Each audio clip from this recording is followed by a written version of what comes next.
Hello, welcome po again dito sa ating pagpapatuloy ng pag-aaral ng Book of Mark. Nasa part 4 na po tayo. So again, we do wanna encourage ang ating mga kaibigan, kapatiran who are following this study na kung hindi pa po kayo nakakapag-subscribe ay you can do us a favor by clicking yung subscribe button na nandyan po sa may bottom right ng screen. Ano po? Sige, dito na po tayo sa Book of Mark, chapter 1. At nangyari na nga yung na-baptize ang ating Panginoon. And then now we will continue sa sa verse 16, yung calling ng mga first disciples ng ating Panginoon. Sige, Book of Mark chapter 1 beginning verse 16. Ayan. And as he walked by the Sea of Galilee, he saw Simon and Andrew his brother casting a net into the sea, for they were fishermen. Then Jesus said to them, "Follow me, and I will make you become fishers of men." They immediately left their nets and followed him. Let me continue reading lang po, but we will go back to on. Kasi dalawa yung pwede nating mapulot na lesson sa calling niya kay Simon at kay Andrew. At iba naman yung calling niya kay James and John, the Zebedee brothers. So ngayon, ituloy po natin. Ang sabi sa verse 19, when he had gone a little further from there, he saw James, the son of Zebedee, and John, his brother, who also were in the boat mending their nets. And immediately he called them. And they left their father Zebedee in the boat with the hired servants and went after him. So, dito sa calling niya sa dalawang sets na mga disciples ay isa po yung anong tawag dito? Yung similar, after calling them, makikita natin yung paggamit ni Mark sa word na immediately. Immediately. Yun din po ay pwede nating mabigyan ng panahon at makita natin paano natin iyon ma-apply sa present day. Ano po? Sige, tingnan muna natin si Simon and Andrew nung tinawag sila. And as he walked by the sea, ika nga, kasi nga, nagpunta na siya sa Galilee preaching the gospel the moment na si John the Baptist ay na-imprison.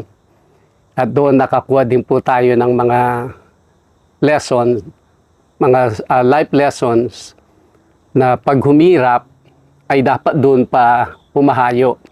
Hindi lang yung dahil maganda yung nakikita mong position ay gumagaya ka or pumupurso ka. Pwede siguro may apply sa secular. Pero sa ministry ay we can call that living by sight. Kumbaga, gusto mo lang matularan kung ano yung nakikita mong magandang mga physical or mga visible na nangyayari, kaya mo pinupursu. Ayun. Nawa, hindi po tayo yon. Kumbaga yun ay mga lesson lang sa ating pag-follow sa ating Panginoon.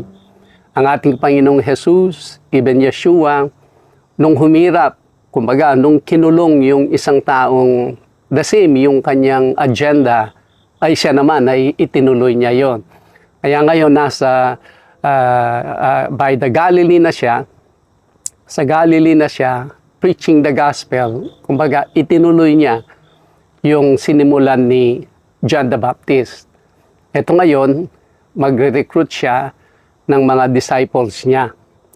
And as he walked by the Sea of Galilee, he saw Simon and Andrew, his brother, kapatid ni Simon, si Andrew, ano po, casting a net into the sea, for they were fishermen.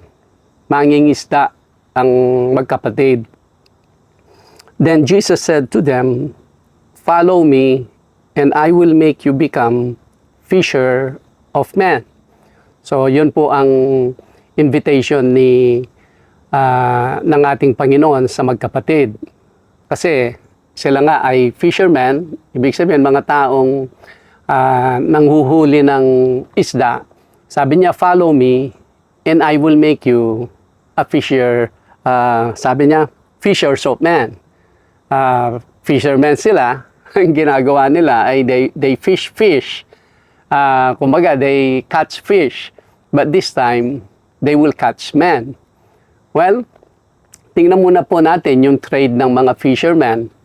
Hindi po ba ang mga fishermen ay madilim pa, ay pumapalaot na sila. At habang unaware yung mga isda na may bangka sa itaas at may net silang hinuhulog to catch the fish, ay there is a timing, ika nga. Pag naman sila ay nakahuli at bumalik na sa kanilang mga village, bahay, ay they will check yung kanilang mga nets. Yung mga nets, yung mga na-damage, i-repair nila yan, titingnan nila yung boat, at they will strategize din kung saan ba yung maraming isda, bakit wala tayong huli dito, and everything. Meron pong strategy, merong mga correction na kailangan gawin bilang fisherman, lalo na kung bago pa. Ano po? So, yun po ang trade ng isang mangingisda. But we're talking about how to catch yung fish.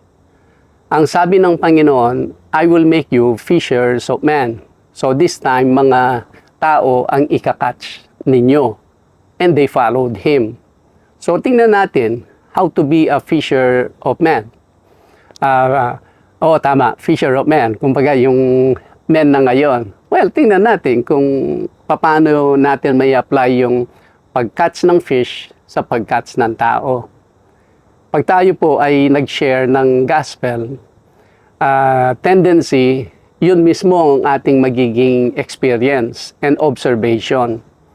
There are things na as we, kumbaga yung recall or parang i-review natin kung ano yung naging experience natin, alam natin may mga moment, may mga approach na effective ang ating pag-share ng gospel.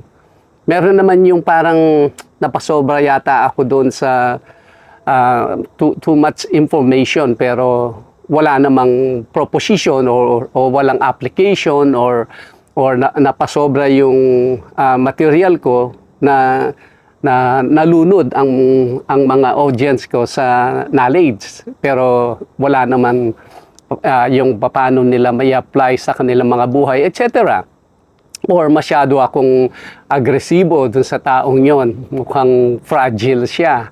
So yun lang ang lahat ng mga nire-review natin after nating mag-share ng gospel.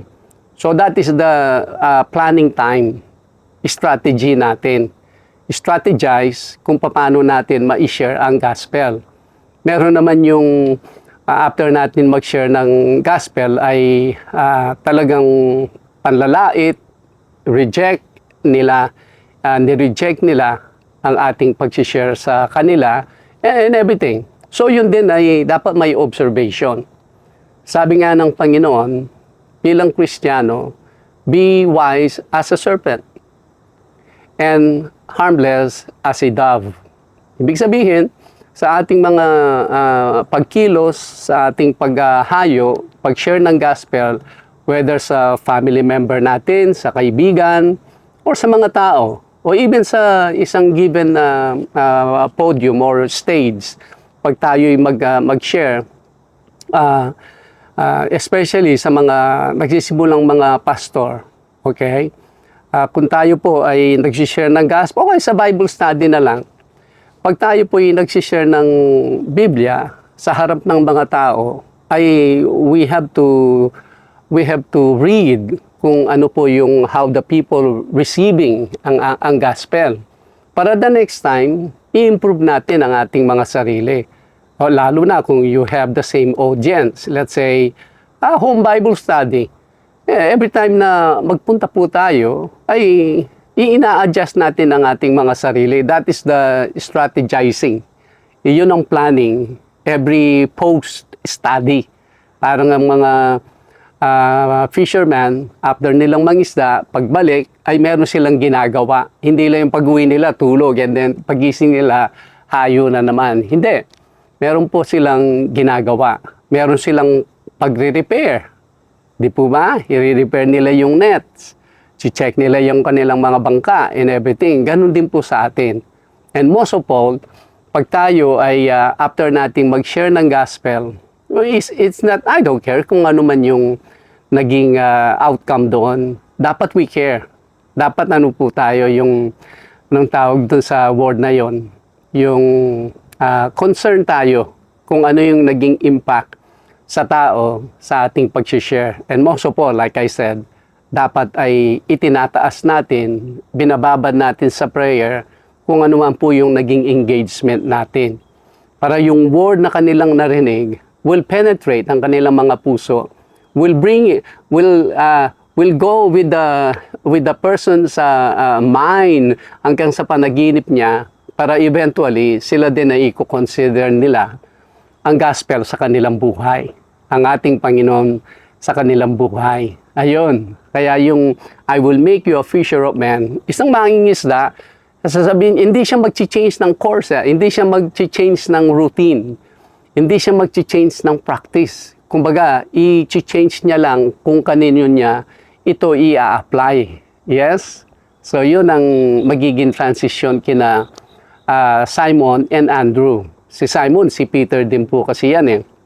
So now, ano kaya yung trade na ginagawa natin ngayon? Kung ano man po yung secular job natin, think about it.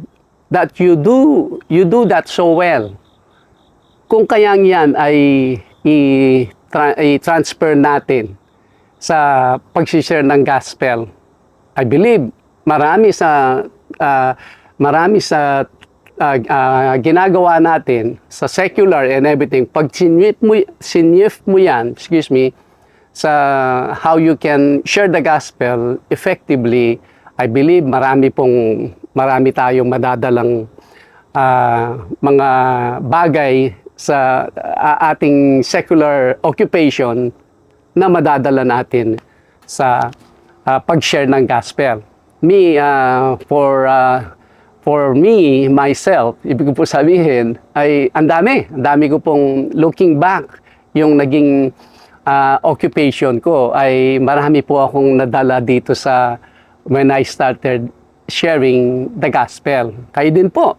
I believe kayo din po. Think about it, kung ano po yung ginagawa ninyo sa secular. Kung yun ay you can effectively bring it to when you share the gospel, marami tayong magagamit na this time ang ating pinakalayunin ay maging effective, mag-penetrate ang gospel sa mga puso ng tao. Ayan.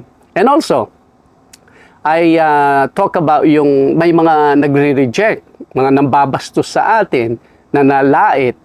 Ang sabi ng Panginoon na huwag daw nating ibigay, di po ba? Huwag nating ibigay yung mga precious matter, tulad ng alahas, sabi niya, kung yan ibigay mo sa mga baboy, sa mga aso, they will not appreciate it. So don't give it to them. So that means ang Panginoon ay hindi sinyer mong gospel ay binastos ka. Hindi yung ibig sabihin, hindi i-share mo ulit.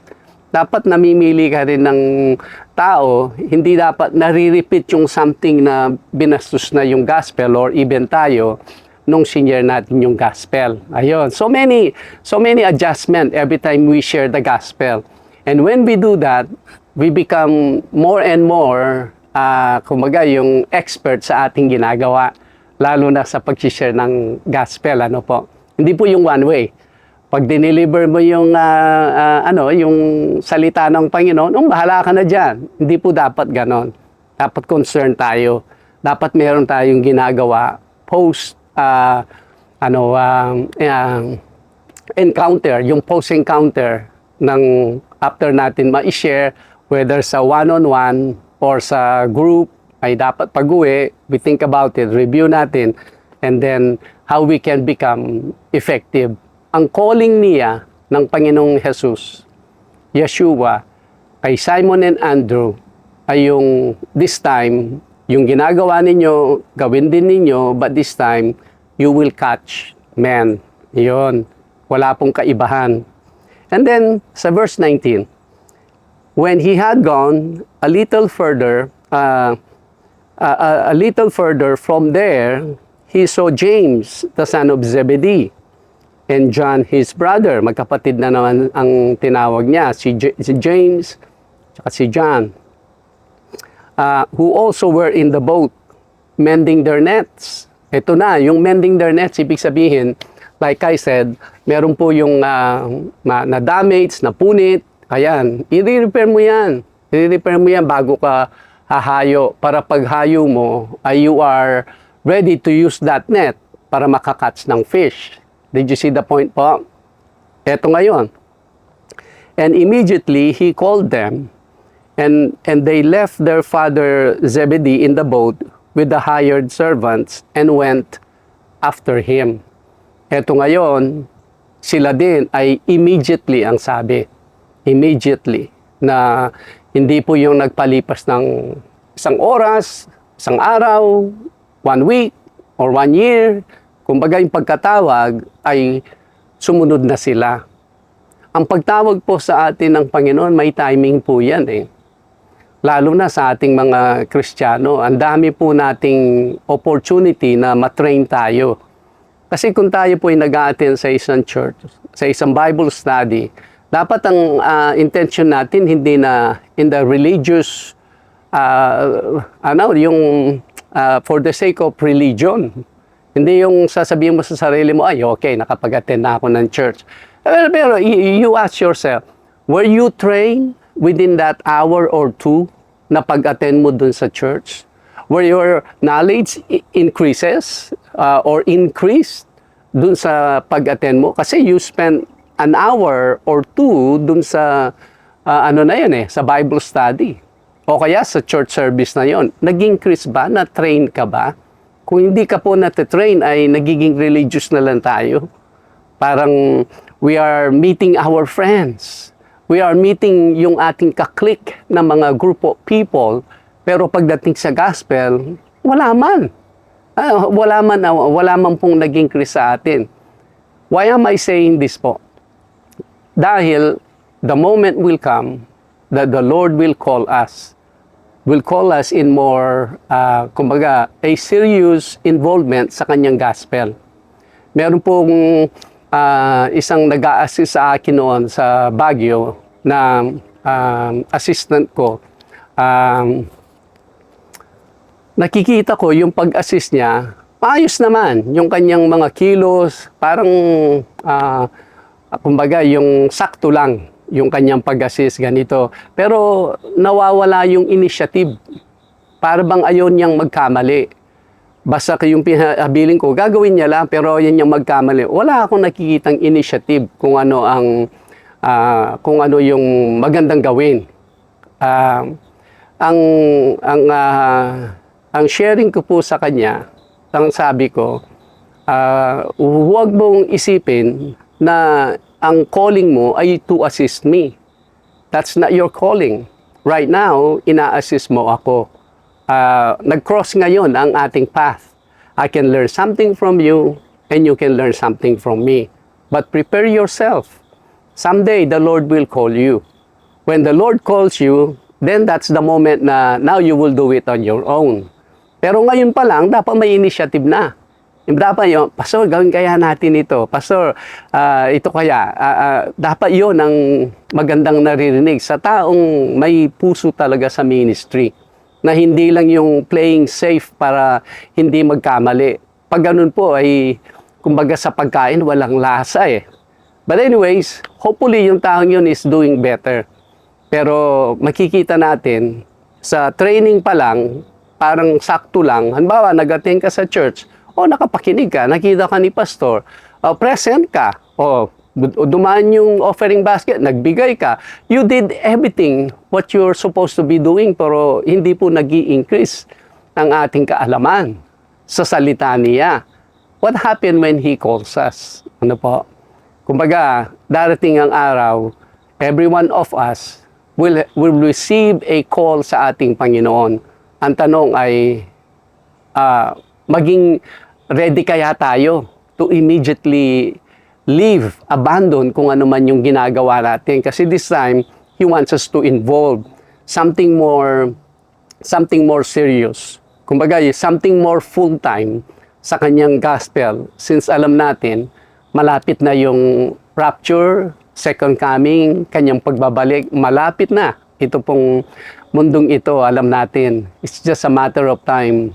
Maguguho ang mundong ito. Pero ngayon, saan kaya yung focus? Saan kaya binubuhos ng mga so-called Christians ang kanilang mga panahon? I believe maganda yung every day and every time we go to church, Bible study, let's consider, may training. Meaning, meron kang matututunan, pag-uwi mo, you will study, ano yung narinig mo, etc. Para once the Lord calls you, get on it. Pero yung calling, hindi lang po pagpapastor. Para maging maliwanag. Ang pagpapasto, ang calling, pwede kang ma-call sa isang department o sa isang ministry and everything, pero ready ka. At least maayos na yung personality, yung character mo, maayos na. Dahil you're paying attention sa mga naririnig mo, nababasa mo, galing sa Panginoon. Ayun. Kaya dito, ang sabi niya, sa verse 20, as we close, and immediately He called them, and they left their father Zebedee in the boat with the hired servants and went after him. Iniwan nila yung ginagawa nila na ginagawa, with the hired servants. That is yours, but this is me. Oh, di po ba? Meron namang katulong ang father nila eh. But that is yours, but this is me. Alam po natin, we are called with a higher calling, ika nga. Kung ang mga tao ay sub-sub sila sa mundo, paano sila makarami ng pera, paano sila tumaas sa posisyon, paano sila maging tanyag, that is you. But this is me. I am called by the Lord. And what I will pursue right now, hindi pa obvious na this is so beautiful, pero someday, I know I will sit with the Lord. I will be with the saints sa kanyang kaharian, and I will live with Him and together with all the saints forevermore. Sana yun ang ating kaisipan every time when the Lord calls us, and we will say, yes, Lord, I will do as you are calling me. Ayun. Sige po. And lastly, ay yung word na immediately. Pag tinawag tayo ng Panginoon, ay nawa tayo ay ready. We realize na, wow, mas marami pala, mas maganda pala ang ma-involve sa bagay na spiritual more than sa material and physical. O yun. Sige po. Hanggang dito lang tayo. Hanggang sa susunod, we'll continue dito sa verse 21. At like I said, please continue to tell friends, continue to share ang ating mga video sa inyong sa Facebook, kadalasan ano po. And tell people about this channel po. Because all we do is study the Bible at paano ito nare-relate sa ating mga buhay. Salamat po. Until sa susunod, God bless you and Shalom.